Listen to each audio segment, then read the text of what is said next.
What's up mga tol? So ito, bumili tayo nito.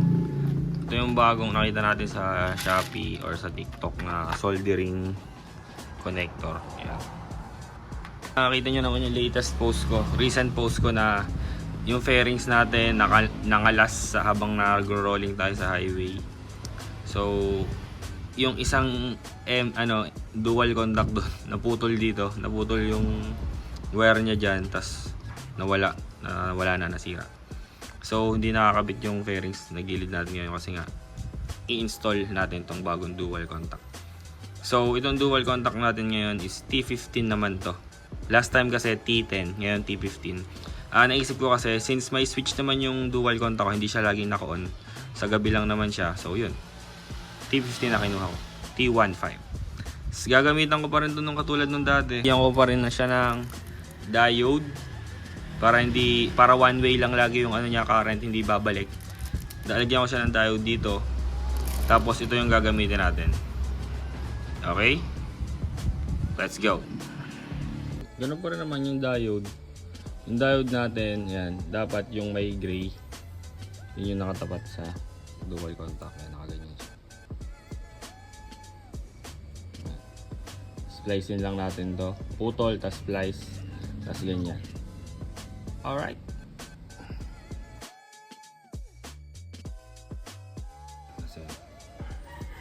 Tapos, hinitan lang natin.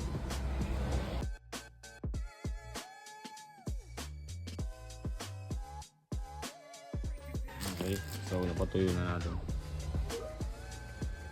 Tibay no. Yung pinaka nasa gitnang pang solder, yun yung sa kanya, nag-bind sa kanya. Dito naman tayo sa kabila.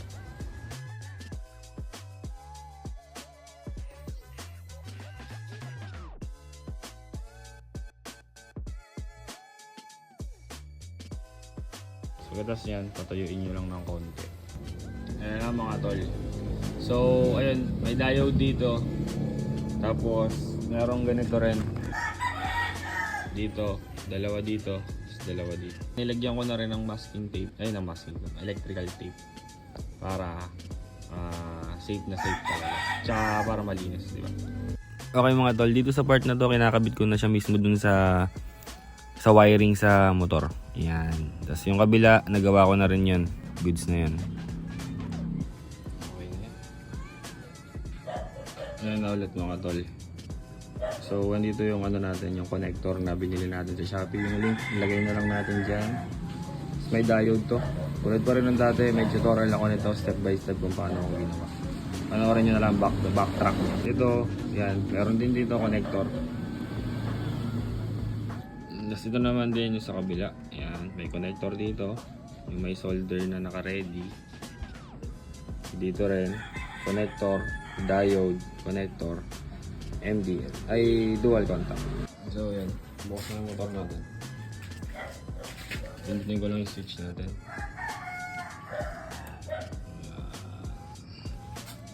Dalawa daw. Yeah. Okay, dual contact T15.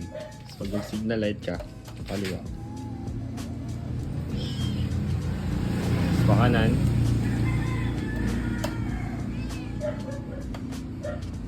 Hazard.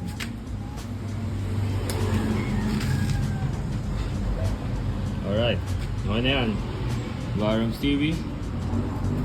Signing out. Bilhin nyo yun sa link ha. Let's go.